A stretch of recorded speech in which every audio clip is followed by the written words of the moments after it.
جو بچے ہیں سنگ سمیٹ لو از فرحت اشتیاق۔ قسط نمبر 41۔ وہ اپنے ہوٹل روم میں تھا۔ خودکشی کرنے کا خیال اس پر پوری طرح حاوی تھا۔ وہ کیوں زندہ ہے؟ اسے مر جانا چاہیے۔ اسے 12 سال پہلے ہی مر جانا چاہیے تھا۔ ایک وحشت تھی جو لمحہ بہ لمحہ بڑھتی جا رہی تھی، اسی نوعمر سکندر شہریار کی طرح جس سے اس کی شخصیت کی آن بان اور وقار ایک لڑکی نے چھین لیا تھا، چند کالے امریکیوں نے چھین لیا تھا، اس کے اپنے خونی رشتوں نے چھین لیا تھا۔ مریم، وہ 4 گے امریکنز، شہریار خان، زین شہریار، ان سب میں سکندر شہریار کا قاتل کون تھا؟ اسے تو آج ان سب میں سے کسی کا بھی خیال نہیں آتا تھا، کسی سے بھی نفرت محسوس نہیں ہوتی تھی۔ اگر وہ کسی سے نفرت کرتا تھا تو اپنے آپ سے۔ اتنا ڈھیٹ بھی کوئی ہوتا ہے کہ اتنا سب کچھ ہو جانے کے بعد بھی انسان جیتا چلا جائے؟ وہ فلورنس کیوں آیا تھا؟ اسے لیزا کیوں اچھی لگتی تھی؟ اس کا لیزا سے پھر سے ملنے کو کیوں جی چاہا تھا؟ اس کا دل چاہا وہ خود کو سزا دے۔ اسے نہ تو خوش ہونے کا کوئی حق حاصل ہے، نہ ہنسنے کا اور نہ محبت کرنے کا۔ اپنے اس داغدار وجود کو لے کر اسے برسوں پہلے مر جانا چاہیے تھا۔ اگر واقعی میرا خون ہو، ذرا بھی غیرت تم میں بچی ہے تو آج کے بعد مجھے اپنی شکل مت دکھانا۔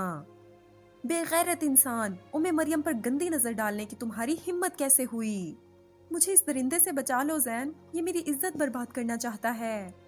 مریم کو ٹھکرانے کی ساری زندگی کوئی ہمت نہیں کر سکا۔ رے، leave the baby, it's my turn. اپنے بال نوچتا وہ 12 سال پہلے سکندر شہریار کی طرح ہی رو پڑا تھا۔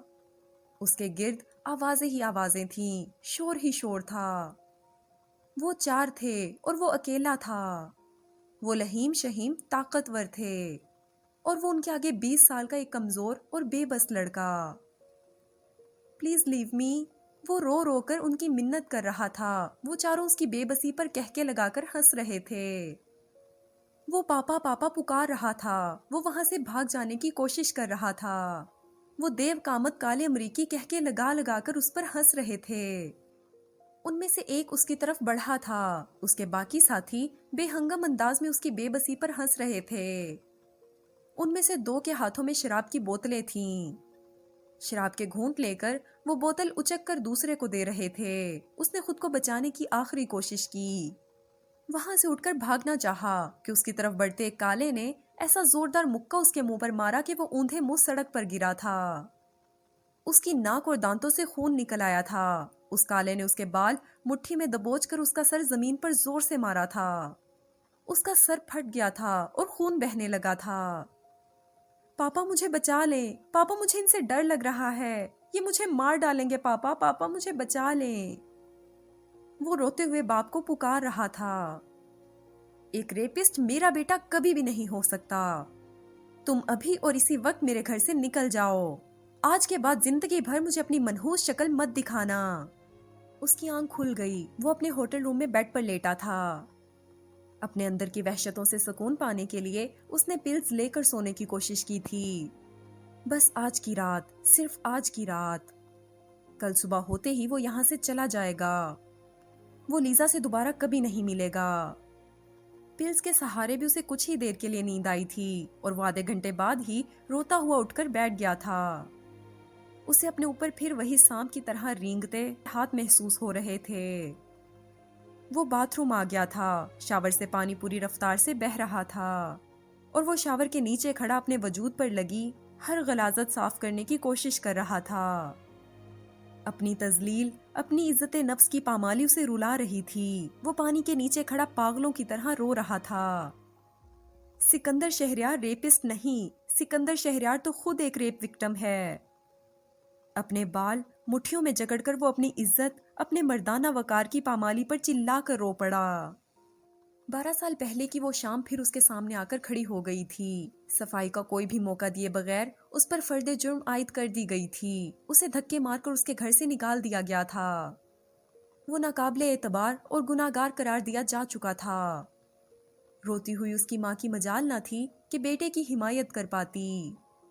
نفرت سے اسے دیکھتا ہوا اس کا بھائی اسے گھر سے نکالے جاتے دیکھ کر مطمئن تھا اور اسے دھکے مار کر گھر سے نکالتا ہوا اس کا باپ اس کی کوئی بھی بات سننے کا روادار نہ تھا۔ وہ بد کردار لڑکی قابل اعتبار تھی، مگر وہ ان سب کا خون ان کے لیے ناقابل اعتبار تھا۔ اس کا گناہ کیا تھا؟ شاید اس کا گناہ شہریار خان کا بیٹا ہونا، زین شہریار کا بھائی ہونا تھا، یا شاید اس کا گناہ اس گھر میں پیدا ہونا تھا، وہ گھر جہاں پر کچھ بھی نارمل نہ تھا، وہ گھر جہاں اس کے باپ کی انتہاؤں کو چھوتی سخت مزاجی اور اصول پسندی تھی، اور اس کی ماں کی خدمت گزاری اور خاموشی۔ اپنے اس گھر میں اس نے بچپن ہی سے بڑا عجیب و غریب سا ماحول دیکھا تھا۔ وہ ایک اونچے گھرانے، اونچے خاندان کا چشم و چراغ ہے۔ اس کی زندگی میں ہر چیز پرفیکٹ ہونی چاہیے۔ اسے زندگی میں ہر وہ کام کرنا ہے جو اس کے پاپا اس سے کہیں، ہر وہ چیز حاصل کرنا ہے جو اس کے پاپا چاہتے ہیں۔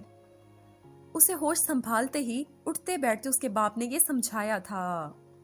اس کے پاپا کی اس سے توقعات بہت اونچی تھیں، کہیں کوئی کمی وہ برداشت کرنے کو تیار ہی نہ تھے۔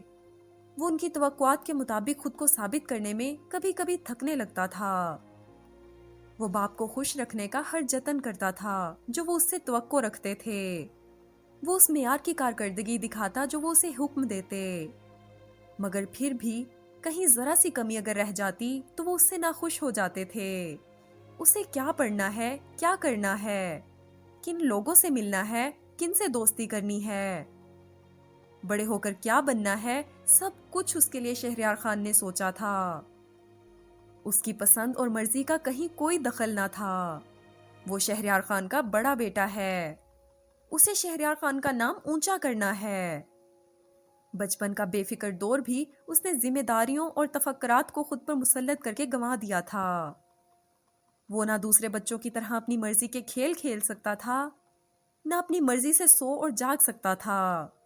جو کھیل پاپا کہیں گے وہ صرف وہی کھیلے گا۔ وہ باپ سے ڈرتا تھا، وہ ناراض ہوتے تھے تو ان کی آنکھوں کی سختی اسے بہت ڈراتی تھی۔ وہ چیختے چلاتے نہیں تھے، ان کی سرد کاٹتی ہوئی نگاہیں ہی اسے سہمانے کے لیے کافی ہوا کرتی تھیں۔ دوسرے لوگوں کو شاید وہ باپ کا لاڈلا نظر آتا ہو کہ وہ اپنے ہر ملنے والے سے اس کی تعریفیں کیا کرتے تھے، مگر وہ جانتا تھا، اس کی اماں جان جانتی تھیں کہ ایسا کچھ نہیں ہے۔ سکندر کی تعریفیں صرف اس لیے ہوتی ہیں کہ وہ اپنی خوشی، اپنی مرضی اور اپنے بچپن سے دستبردار ہو کر باپ کی تابعداری کیا کرتا تھا۔ اپنے بچپن، اپنی نوعمری اور نوجوانی کے ہر کھیل کود، تفریح اور انجوائمنٹ کی قربانی دے کر وہ باپ کو خوش کر پایا تھا۔ زین پر باپ کی طرف سے اس طرح کے کوئی پریشر نہ تھے، اسے کبھی کبھی زین پر رشک آیا کرتا، پھر وہ یہ سوچ کر خوش ہو جاتا کہ چلو باپ کی جانب سے تمام پریشر اور سختی وہ خود جھیل کر زین کو اس پریشر سے بچا رہا ہے تو اچھا ہی ہے۔ ان دونوں بھائیوں میں سے کوئی ایک تو ہر وقت کے اس دباؤ سے خود کو بچا لے۔ وہ بارہا محسوس کرتا کہ ان کے معیار پر پورا اترنے کے دباؤ سے آزاد ہو کر وہ زیادہ بہتر کارکردگی کا مظاہرہ کر سکتا ہے۔ کبھی وہ باپ کی نصیحتوں، دادا جی اور ان جیسا بننے کی باتیں سنتے سنتے تھکنے لگتا تو اسے اپنی ذہانت بری لگنے لگتی۔ کسی ایک آدھ بات میں نہیں بلکہ زندگی کے تمام معاملات میں اسے اپنے پاپا کا رویہ اب نارمل لگا کرتا تھا۔ وہ ایک انتہائی سخت مزاج، حاکمانہ طبیعت کے شخص تھے، ان کی حکم عدولی کی کوئی جرت نہیں کر سکتا تھا۔ اس کی امو جان ان کے آگے مؤدب، سر جھکائے رہا کرتی تھیں۔ اس کے پاپا اور امو جان کی شادی اگر نبھی تھی تو اس میں سارا کا سارا کمال اس کی امو جان کے صبر، برداشت اور خاموشی کا تھا۔ ان کی ماں ان کے باپ کے آگے دبی دبی رہتی تھی اور وہ دونوں بھائی باپ سے اپنے اپنے طور پر خوف زدہ رہتے تھے۔ زین تو شہریار خان کے آگے کچھ بولتا ہی نہیں تھا، اس سے چونکہ وہ خود بہت زیادہ بات کرتے تھے، اسے اپنے ساتھ رکھتے تھے تو وہ ان سے سر جھکا کر جی پاپا، اچھا پاپا اور یس پاپا بول لیا کرتا تھا۔ اس سب کے باوجود بہرحال اسے اپنے پاپا سے پیار تھا، اسے اپنی امو جان سے عشق تھا، اور زین، وہ تو اس کا پیارا سا چھوٹا سا بھائی تھا، اس میں تو اس کی جان تھی۔ وہ اس سے صرف 10 ماہ چھوٹا تھا، مگر اسے یوں لگتا جیسے وہ اس سے بہت چھوٹا ہے۔ اپنی ساری محبت، ساری چاہت اس کا زین پر نچھاور کر دینے کو دل چاہتا تھا۔ وہ اس کی بہت پرواہ کرتا تھا، بہت خیال رکھتا تھا۔ وہ اپنے سب کھلونے، اپنی ہر چیز زین کے ساتھ شیئر کرتا تھا، مگر اس کی محبتوں کا جواب زین نے ہمیشہ تلخی ہی سے دیا تھا۔ وہ کبھی بھی نہیں سمجھ سکا تھا کہ آخر زین کو اس سے شکایت کیا تھی۔ وہ کیوں اتنا اکھڑا اکھڑا اور خفا رہتا تھا؟ جیسے جیسے وہ بڑے ہوتے گئے وہ زین کے اس رویے کا عادی ہوتا چلا گیا، یہاں تک کہ زین کا اس کے ساتھ صرف لاتعلقی اور بیگانگی والا رشتہ ہی باقی رہ گیا۔ وہ جتنا زین سے قریب ہونے کے جتن کرتا وہ اتنا ہی اس سے دور بھاگتا تھا۔ وہ لاشعور میں ابھرتی اس خوفناک بات کو کبھی شعور کی سطح پر قصدن نہیں لایا تھا کہ زین اس سے نفرت کرتا ہے۔ زین بس مزاجن تلخ ہے، وہ بھلا اپنے اکلوتے بھائی سے نفرت کیوں کر سکتا ہے؟ وہ اسے ناپسند کیوں کر سکتا ہے؟ یونیورسٹی جا کر تو زین اس سے اتنا دور ہو گیا تھا کہ مہینوں بعد ہی اس کی شکل دیکھ پاتا تھا۔ وہ اسے لاس اینجلس فون کرتا تو وہ اس کی فون کال جیسے بحالت مجبوری سن لیتا، اکھڑے لہجے میں اس کے سوالوں کے جوابات دیتا۔ چند منٹوں کی بات کے بعد ہی وہ اپنی کسی مصروفیت کا بتا کر گفتگو ختم کر دیا کرتا تھا۔ زین کا مزاج، اس کی بیگانگی دل کو چاہے جتنا بھی دکھاتی، مگر وہ زین سے کبھی کچھ نہ کہا کرتا، نہ ہی کبھی زین کی بیگانگی کی ماں سے شکایت کیا کرتا۔ البتہ وہ دنوں اس رنج میں مبتلا رہتا کہ اس کا بھائی فون پر اس کی آواز تک سننا گوارا نہیں کرتا۔ زین کے کسی بھی رویے کو نہ اس نے کبھی ماں سے ڈسکس کیا تھا نہ ہی باپ سے۔ وہ بھائی کے خلاف ماں باپ سے کچھ کہنا نہیں چاہتا تھا۔ زین نے اپنے لیے کسی لڑکی کو پسند کر لیا۔ اسے یہ بات امو جان سے پتہ چلی تو اسے حقیقتاً بھائی کے لیے بہت خوشی ہوئی تھی۔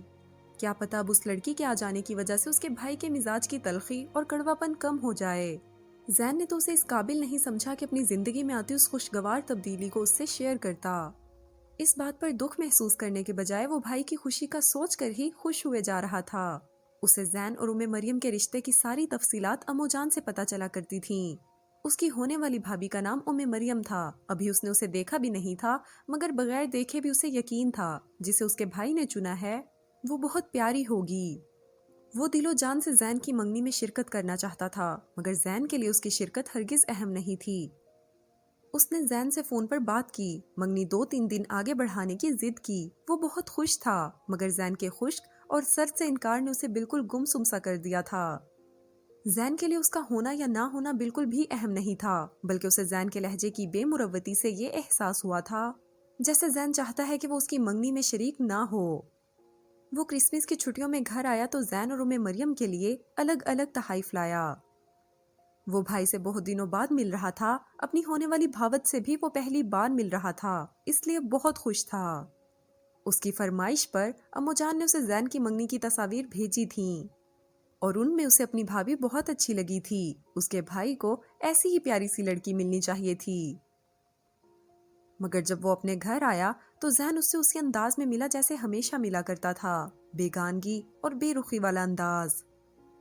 اور مریم، وہ اس سے زندگی میں پہلی بار مل رہا تھا۔ وہ اس کے بھائی کی منگیتر اور ہونے والی بیوی ہے، اس کی بھابھی ہے۔ وہ اس سے اسی انداز میں مل رہا تھا جو اس رشتے کا تقاضا تھا، مگر سب کے درمیان بیٹھے پتہ نہیں کیوں اسے ایسا لگ رہا تھا جیسے مریم اسے بہت غور سے دیکھے جا رہی ہے۔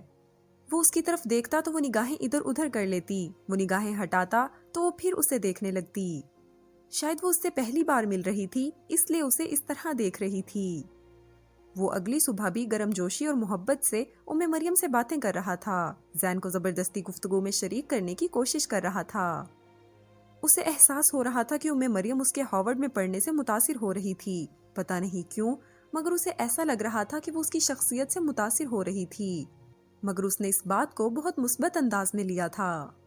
اس نے تو اس بات پر بھی ہرگز کچھ نہیں سوچا تھا کہ مریم اپنی شخصیت کی خوبیاں، غیر معمولی ذہانت اور خود اعتمادی قصداً اس کے سامنے نمایاں کیوں کر رہی تھی۔ اگر اس کی چھٹی حص اسے کچھ بتا بھی رہی تھی تو وہ اسے جان بوجھ کر اپنی سوچوں میں آنے نہیں دے رہا تھا۔ وہ مریم کی خود پر غیر معمولی توجہ کو اپنا وہم سمجھ کر نظر انداز کر رہا تھا، مگر وہ زیادہ دیر اسے اپنا وہم نہیں سمجھ سکا تھا۔ اسی شام جب وہ سب ڈنر کرنے گئے تب مریم نے زین کے برابر بیٹھنے کے بجائے اس کے برابر والی کرسی بیٹھنے کے لیے منتخب کی۔ تو کسی اور نے اس بات کو محسوس کیا ہو یا نہیں، اس نے ضرور محسوس کیا۔ مریم کھانے کے دوران زین کو نظر انداز کر کے سارا وقت اسی کی جانب متوجہ رہی تھی، اس سے باتیں کرنے کی کوشش کرتی رہی تھی۔ اسے حیرت بھی ہوئی تھی اور دکھ بھی، مریم ایسا کیوں کر رہی تھی؟ کیا اس سے یہ انجانے میں ہو رہا تھا؟ وہ سادہ اور نادان تھی یا وہ جان بوجھ کر زین کی بجائے اس کے ساتھ بیٹھی تھی؟ وجہ جو بھی تھی، اس کے دل کو یہ بات اچھی نہیں لگی تھی، وہ قصداً سنجیدہ سا ہو گیا تھا۔ اس نے سوچا تھا وہ مریم کے ساتھ اب بے تکلفانہ بات چیت نہیں کرے گا، تھوڑا سا نارمل انداز اپنا لے گا، مگر اس ڈنر کے دوران بھی، اس ڈنر کے بعد بھی، گھر آ کر اور اگلی صبح بھی مریم اپنے ہر انداز سے اسے یہ بتا رہی تھی کہ وہ اس کی جانب ملتفت ہے، وہ اس میں دلچسپی لے رہی ہے۔ وہ بڑے خاص انداز سے اسے دیکھ کر مسکراتی، اسے یہ سگنل دے رہی تھی کہ وہ اسے پسند کر رہی ہے، اور وہ اس کی ان نگاہوں کو یوں نظر انداز کر رہا تھا جیسے مریم کی توجہ کے معنی سمجھ ہی نہ رہا ہو۔ شاید کم عمری کی وجہ سے مریم اس طرح کی حرکت کر رہی تھی، اس نے اس کے ساتھ اپنا رویہ سرد اور خشک سا بنا لیا تھا۔ وہ اپنے رویے سے اسے اس کی غلطی کا احساس دلا دینا چاہتا تھا، یہ بات ایسی تھی کہ وہ اسے کسی کے ساتھ بھی شیئر نہیں کر سکتا تھا۔ وہ اس سب کو مریم کی کم عمری، نادانی اور بچپنا ہی سمجھ رہا تھا۔ اپنے رویے کو اس نے بے شک سرد اور خشک بنا لیا تھا، مگر وہ اسے کوئی بری لڑکی ہرگز نہیں سمجھ رہا تھا۔ مگر وہ لڑکی ہر اگلے لمحے اسے یہ بتا رہی تھی کہ وہ نادان نہیں ہے، وہ بچی نہیں ہے۔ وہ ڈرائی فروٹس کھاتا ٹی وی دیکھ رہا تھا، تب زین کے سامنے اس کی موجودگی میں وہ اس کے برابر آ کر بیٹھ گئی۔ اس کی پلیٹ سے ڈرائی فروٹس کھاتے اور اس کے ہاتھ سے ریموٹ لیتے مریم نے جان بوجھ کر اپنا ہاتھ اس کے ہاتھ سے ٹکرایا تھا۔ وہ بد لحاظی سے اسے جواب دیتا وہاں سے اٹھ گیا تھا۔ اسی رات ان کے گھر ہونے والی پارٹی میں وہ بطور خاص اس کے پاس آئی تھی۔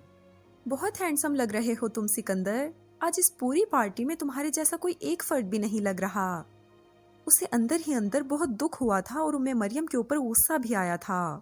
وہ پوری طرح سجی سنوری اس کی تعریف کرتی، اسے اپنی جانب مائل کرنے کی کوئی چھپی کوشش نہیں کر رہی تھی، بلکہ وہ اپنی نگاہوں سے اسے پسندیدگی کا بڑا واضح پیغام دے رہی تھی۔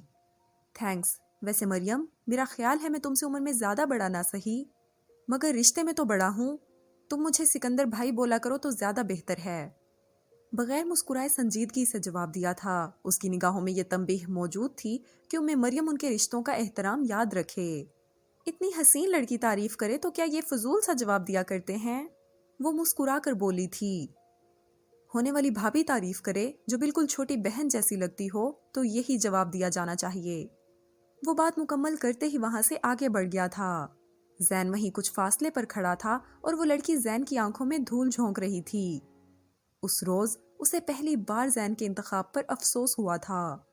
وہ جو اپنی شخصیت کی تمام تر خوبیوں اور خصوصیات کا بھرپور استعمال کر کے زین کے بھائی کو اپنی جانب متوجہ کرانے کی کوشش کر رہی تھی۔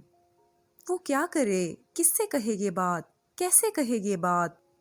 وہ پریشان ہو گیا تھا۔ اس نے زیادہ سے زیادہ وقت اپنے کمرے میں رہنا شروع کر دیا تھا۔ وہ مریم اور زین دونوں ہی کو نظر انداز کر کے پڑھائی اور امتحانات کا بہانہ بنا کر زیادہ سے زیادہ وقت اپنے کمرے میں گزار رہا تھا۔ اس کا دل چاہ رہا تھا وہ جلد از جلد بوسٹن واپس چلا جائے، مگر شہریار خان کی مرضی اور اجازت کے بغیر وہ واپس جا نہیں سکتا تھا، اور انہوں نے اس کے لیے یہی پروگرام طے کیا تھا کہ وہ چھٹیاں ختم ہونے تک یہیں پر رہے گا۔ ان چھٹیوں کے دوران شہریار خان اسے اپنے مختلف دوستوں اور واقف کاروں سے ملوانا چاہتے تھے۔ ان کے نزدیک اس کی عملی زندگی میں قدم رکھنے سے پہلے انتہائی ضروری تھا کہ اسے شہریار خان کے با اثر ملنے جلنے والوں میں باضابطہ اور باقاعدہ تعارف حاصل ہو سکے۔ سب پکنک پر جا رہے تھے، اس کا دل چاہ رہا تھا وہ گھر پر رک جائے، مگر وہ اپنے نہ جانے کی کیا توجیہ پیش کرتا؟ شہریار خان نے یہ پروگرام اپنے دونوں بیٹوں اور ہونے والی بہو کی خاطر ہی تو بنایا تھا۔ سب گھر سے نکل رہے تھے، بالکل آخری لمحوں میں اپنا کیمرہ نہ ملنے کا بہانہ بنا کر مریم نے ایسی صورتحال پیدا کی کہ گھر سے نکلنے والے آخری دو افراد وہ دونوں رہ گئے تھے۔ وہ اس کا کیمرہ ڈھونڈتے ہوئے سوچ بھی نہیں سکتا تھا کہ یہ اس لڑکی کا کیا ڈرامہ ہے تاکہ وہ پکنک سپاٹ تک سکندر کے ساتھ اس کی گاڑی میں جا سکے۔ اسے مریم کی خود پر توجہ سمجھ میں آ چکی تھی، مگر ابھی تک وہ اس لڑکی کے شاطرانہ دماغ تک نہیں پہنچ سکا تھا۔ وہ اسے ایک نادان اور جذباتی لڑکی سمجھ رہا تھا جو اس کی ظاہری شخصیت سے متاثر ہو گئی تھی۔ وہ دونوں گاڑی میں ساتھ جا رہے تھے، وہ قصدن سنجیدہ اور لیا دیا سا تھا۔ مریم اس سے ادھر ادھر کے عام موضوعات پر بات کر رہی تھی اور وہ سنجیدگی سے ایک بڑے بھائی کا سا انداز بناتا اس کی باتوں کے جواب دے رہا تھا۔ تمہاری معلومات کتنی زبردست ہیں سکندر، تمہارا مطالعہ کس قدر قابل رشک ہے۔ ہارورڈ میں پڑھ رہے ہو تو بالکل ٹھیک پڑھ رہے ہو، تم ڈیزرو کرتے ہو وہاں پڑھنا۔ بہت غیر معمولی ہو تمہاری پرسنالٹی بہت کرزمیٹک اور شاندار ہے۔ باتیں کرتے کرتے وہ ایک دم ہی بولی تھی، تھینکس مریم۔ اس نے قصدن طاری کے بڑے پن کے ساتھ ہلکی مسکراہٹ چہرے پر لا کر اسے یوں جواب دیا جیسے اس کی تعریف میں چھپی کوئی بات اس نے محسوس نہیں کی ہے۔ زین تمہارے جیسا غیر معمولی ذہین اور شاندار نہیں ہے۔ سچ بولوں تو تم دونوں مجھے سگے بائی لگتے ہی نہیں ہو۔ کہاں تمہاری اس قدر شاندار پرسنالٹی اور ذہانت، اور کہاں زین جیسا میڈیوکر بندہ۔ اس میں تم جیسی کوئی ایک بھی بات نہیں ہے۔ تم دونوں میں زمین آسمان کا فرق ہے۔ تمہارے آگے تو زین بالکل ہی معمولی سا لگتا ہے۔ اسے مریم کا زین کی برائی کرنا بہت برا لگا تھا۔ میرے بھائی کی برائی میرے منہ پر کرتے ہوئے تمہیں یہ سوچ لینا چاہیے مریم کہ میں اپنے بھائی کے خلاف ایک لفظ برداشت نہیں کر سکتا۔ اس نے خفا سی نگاہوں سے مریم کو دیکھا تھا۔ میں برائی نہیں کر رہی، ایک حقیقت بیان کر رہی ہوں۔ تم راہ چلتے کسی اجنبی شخص سے بھی زین کو اپنے ساتھ کھڑا کر کے پوچھ لو کہ تم دونوں میں سے کون زیادہ اچھا لگتا ہے، تو وہ یہی کہے گا جو میں کہہ رہی ہوں۔ زین بہت ذہین لڑکا ہے مریم، اس میں ایسی بہت سی خوبیاں ہیں جو مجھ میں نہیں۔ تم خوش قسمت ہو جو تمہیں زین کا ساتھ ملا ہے۔ اس کے لہجے میں سختی آ گئی تھی۔ ہاں زین اچھا ہے، پر تم جیسا نہیں ہے۔ میں اگر تم سے پہلے مل چکی ہوتی تو زین میرا انتخاب کبھی نہ ہوتا۔ مجھے ایکسٹرا آرڈنری ذہین اور لیڈرشپ کی صلاحیت رکھنے والے مرد پسند ہیں۔ خود مجھ میں یہ تمام خوبیاں موجود ہیں۔ کاش زین سے منگنی کرنے سے قبل میں تم سے مل لی ہوتی۔ تمہیں یہاں پہلی نظر دیکھ کر ہی میں دنگ رہ گئی تھی سکندر۔ تم ہو بہو میرا آئیڈیل ہو، میرا آئیڈیل جو مجھے لگتا تھا کہیں وجود نہیں رکھتا۔ تبھی تو میں زین جیسے میڈیوکر کے ساتھ سمجھوتا کر بیٹھی۔ تمہیں نہیں لگتا سکندر، میں اور تم ایک دوسرے کے لیے بنے ہیں، ہم میں بہت مطابقت ہے۔ وہ بہت دل نشین لہجے میں یہ باتیں کر رہی تھی۔ اگر اس کی جگہ کوئی اور 20-21 سال کا لڑکا ہوتا تو اتنی حسین لڑکی کے لبوں سے اپنی تعریفیں سن کر جھوم جاتا، مگر وہ سکندر شہریار اتنا نیچ اور گھٹیا نہیں تھا۔ اسے مریم کی باتیں سن کر غصہ آ گیا تھا۔ اس نے شدید غصے اور ناراضی سے مریم کو دیکھا تھا۔ تمہیں اس طرح کی بات نہیں کرنی چاہیے مریم، تم میرے بھائی کی منگیتر ہو، میں تمہاری بہت عزت کرتا ہوں، پلیز رشتوں کا احترام کرنا سیکھو۔ اس کا لہجہ تنبیہی تھا۔ اسے خود اپنے آپ میں بڑی شرم آ رہی تھی، دکھ بھی ہو رہا تھا کہ اس کے بھائی کی منگیتر اس سے کس طرح کی باتیں کر رہی تھی، اسے کس طرح نثار ہو جانے، مر مٹنے والے انداز میں دیکھ رہی تھی۔ ابھی میری زین سے شادی نہیں ہوئی ہے سکندر، صرف منگنی ہوئی ہے جو توڑی بھی جا سکتی ہے۔ مجھ سے اگر ایک غلط فیصلہ ہو گیا ہے تو ابھی میں اسے ٹھیک کر سکتی ہوں۔ صرف ایک انگوٹھی ہی تو ہے، میں زین کو لٹا دوں گی۔ تم زین کا مت سوچو سکندر، اپنا سوچو۔ مجھ جیسی لڑکی تمہیں دنیا میں کوئی اور نہیں ملے گی، اپنے دل سے پوچھو، کیا تمہارا دل میرا ساتھ نہیں چاہتا؟ کیا تمہارے دل کی یہ آرزو نہیں کہ تمہیں مجھ جیسی لڑکی کا ساتھ ملے؟ ہم ایک دوسرے کے لیے بنے ہیں سکندر، ہمارا ملنا بے شک بہت عجیب حالات میں ہوا ہے۔ تمہارے لیے خاصی آکورڈ سی سچویشن ہے کہ میں تمہارے بھائی کی منگیتر ہوں۔ میں تمہاری الجھن سمجھ سکتی ہوں، مگر پلیز زین کا مت سوچو، لوگوں کا مت سوچو، اپنا سوچو۔ میں تمہاری خاطر آج اور ابھی زین سے منگنی توڑنے کے لیے تیار ہوں۔ میں تم سے محبت کرتی ہوں سکندر، میں اپنی ساری زندگی تمہارے نام کر دینا چاہتی ہوں۔ اس کے اسٹیئرنگ پر رکھے ہاتھ کے اوپر مریم نے اپنا ہاتھ رکھا تھا۔ اس نے ایک جھٹکے سے اس کا ہاتھ پرے دھکیلا تھا۔ وہ شدید غصے میں تھا، وہ تیز آواز میں چلایا تھا، شٹ اپ مریم، جسٹ شٹ اپ۔ کس طرح کی لڑکی ہو تم؟ تمہارے اندر رشتوں کی کچھ عزت ہے کہ نہیں؟ اپنا اشتعال قابو کرتا وہ شدید برہمی سے مریم کو دیکھ رہا تھا۔ چند سیکنڈ وہ بالکل خاموش رہا تھا، پھر جب اس نے اپنے غصے پر کچھ قابو پا لیا تب انتہائی سخت لب و لہجے میں اس سے بولا، اس طرح کی گھٹیا بات مجھ سے پھر مت کہنا مریم، تم سے میرا صرف اور صرف ایک ہی رشتہ ہے اور وہ تمہارا زین کی منگیتر ہونا ہے۔ یہ گھٹیا باتیں کر کے میرے دل سے اپنی عزت ختم مت کرواؤ۔ اتنے سخت لب و لہجے میں اسے ڈانٹنے کے بعد وہ سمجھ رہا تھا کہ مریم کی آج کے بعد دوبارہ ایسی بات کرنے کی جرت نہیں ہوگی، مگر وہ غلط تھا۔ وہ پہلے سے زیادہ شدت سے اس کے پیچھے پڑ گئی تھی۔ وہ پکنک کے دوران سارا وقت اس کے آس پاس رہنے کی کوشش کرتی رہی تھی۔ اس کا غصہ اور ناپسندیدگی اب اس کے چہرے سے ظاہر ہو رہی تھی۔ وہ جانتا تھا، وہ سب کے سامنے یہ ظاہر کر رہا تھا کہ اسے مریم کے ساتھ باتیں کرنے، کھیلنے، اٹھنے بیٹھنے، کسی بھی چیز میں قطعاً کوئی دلچسپی نہیں ہے۔ زین کو مریم پر نثار ہوتا دیکھ کر اسے زین پر بہت افسوس ہو رہا تھا، شدید رنج ہو رہا تھا۔ اس کا ایک بار نہیں کئی بار دل چاہا تھا وہ زین کو اکیلے میں اپنے پاس بلا کر یہ بات بتائے کہ جس لڑکی پر وہ دیوانہ وار اپنی چاہتیں اور محبتیں نچھاور کر رہا ہے وہ آج پکنک پر آتے ہوئے سارا رستہ زین کا مذاق اڑاتی آئی ہے۔ وہ زین سے کہنا چاہتا تھا کہ زین، یہ لڑکی تمہاری چاہت اور محبت ڈیزرو نہیں کرتی۔ وہ لڑکی جھوٹی محبتیں جتا کر اس کے بھائی کو بے وقوف بنا رہی تھی۔ وہ زین کو مریم کی ایک ایک بات بتا دینا چاہتا تھا، مگر کیا زین اس کی کوئی بات سنے گا؟ زین اس سے جتنا بیزار، بدگمان اور خفا رہتا تھا، یقیناً وہ اس کی بات سننے سے پہلے ہی اکھڑ جاتا۔ وہ لڑکی زین کی آنکھوں کے سامنے اسے اپنی محبت سے بے وقوف بناتی اس کے بھائی سے تعلقات بڑھانے کی کوشش کر رہی تھی۔ اس کا بس نہیں چل رہا تھا وہ زین کو کسی بھی طرح یہ بات بتا دے، مگر زین کا اپنے ساتھ سرد اور خشک رویہ اسے کچھ کہنے ہی نہیں دے رہا تھا۔ وہ ہمت کرتا، پھر زین کی نگاہوں کی بیگانگی اور نفرت دیکھتا تو ہمت ٹوٹ سی جاتی۔ اسے مریم بہت بری لگ رہی تھی۔ وہ سادہ اور نادان نہیں، بہت چالاک لڑکی تھی۔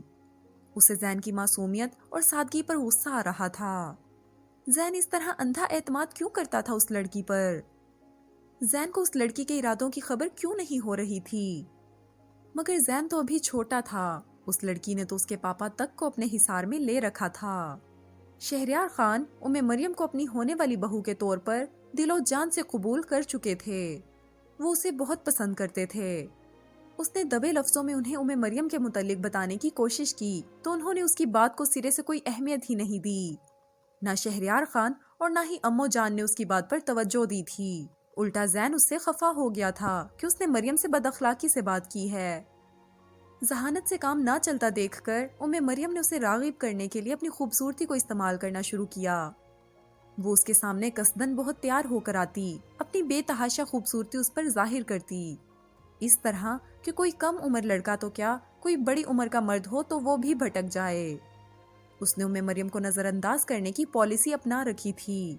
اس نے دل میں یہ سوچ لیا تھا کہ چھٹیاں ختم ہونے پر جب زین اور مریم یہاں سے چلے جائیں گے تب وہ اپنا قیام 1-2 دن بڑھا لے گا اور کوشش کر کے یہ بات امو جان کو تو ضرور بتا کر جائے گا۔ وہ سارا دن اپنے کمرے میں گزار رہا تھا، صرف کھانے اور ناشتے کے لیے ہی کمرے سے نکلا کرتا تھا۔ وہ اس کا سامنا ہی نہیں کرنا چاہتا تھا، مگر وہ لڑکی اپنی کوششوں میں نہ تو تھک رہی تھی نہ ہی ہار مان رہی تھی۔ مزید ویڈیوز اور اپڈیٹس کے لیے چینل سبسکرائب کرنا نہ بھولیں اور بیل آئیکن کو بھی ہٹ کریں۔